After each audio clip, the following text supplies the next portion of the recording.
হ্যাঁ ভিডিও দিচ্ছেন? জি শুধু দর্শক আমরা আজ এসেছি 300 ফিট।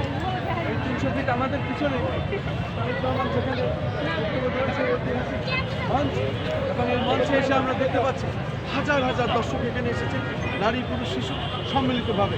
আমরা তারেক রহমানের ছবি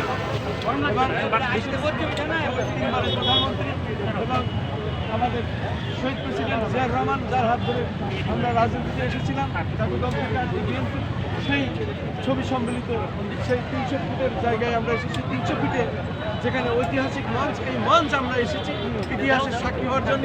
মঞ্চ আমরা হাত দিয়েছি, মঞ্চ হাত দিয়ে আমরা নিজেদের কাছে শান্তি পেয়েছি। যেখানে জনাব তারেক রহমান এসে জাতির উদ্দেশ্যে বক্তব্য দিবেন, ভাষণ দিবেন, সেই মঞ্চে এসে আমরা ইতিহাস সৃষ্টি করার জন্য, ইতিহাসের সাক্ষী হওয়ার জন্য আমরা এখানে এসেছি। আমরা দেখতে পাচ্ছি বৃদ্ধ বনিতা আবাল শিশু সকলেই, আবাল বনিতা বৃদ্ধ বনিতা সবাই এখানে এসেছে এবং বিভিন্ন বয়সের মানুষ এখানে আসছেন।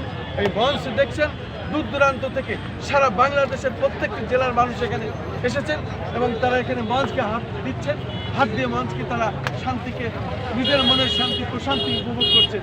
যে মঞ্চে শহীদ প্রেসিডেন্ট জিয়াউর রহমানের উত্তরসূরি এবং তার সুযোগ্য সন্তান তারেক রহমান এসে জাতির উদ্দেশ্যে, বিশ্বের উদ্দেশ্যে উনি বক্তব্য দিবেন।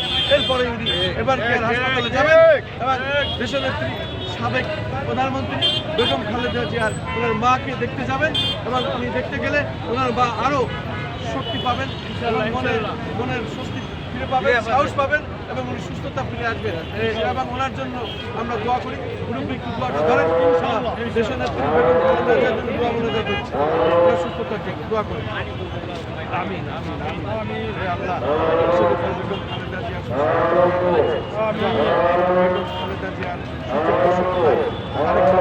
প্রথম এসে এই মঞ্চে বক্তব্য দিতে সেখানে আমরা এসেছি এবং এসে সর্বপ্রথম আমরা হাত তুলে আল্লাহর কাছে দোয়া মোনাজাত করলাম, আল্লাহ তারেক রহমানকে সুস্থতার সাথে এখানে আনেন এবং জাতির উদ্দেশ্যে বক্তব্য দেন এবং বিশ্বের উদ্দেশ্যে, যেহেতু সে এখন বিশ্ব নেতা এবং এখানে বক্তব্য দিয়ে জাতির উদ্দেশ্যে তারপরে উনি যাবেন এবার কেয়ার হাসপাতালে ওনার মাকে দেখতে এবং সাবেক প্রধানমন্ত্রী তিনবারের এবং আপসীন দেশনেত্রী বেগম খালেদা জিয়ার দেখার পরে আমরা তারেক রহমানের যে নির্দেশ থাকবে সেই নির্দেশ মোতাবেক আমরা আবার চলবো। এই দেশকে আবার নতুন করে গণতন্ত্র ফিরিয়ে আসবে, নির্বাচন হবে, নির্বাচনে বিএনপি আবার বিজয় হবে, আমরা ক্ষমতায় এসে আবার ন্যায় বিচার পাবো এবং বাক স্বাধীনতা ফিরে পাবো। দেশের মানুষ প্রত্যেকটি ঘরে ঘরে আবার আইডি কার্ড দেওয়া হবে।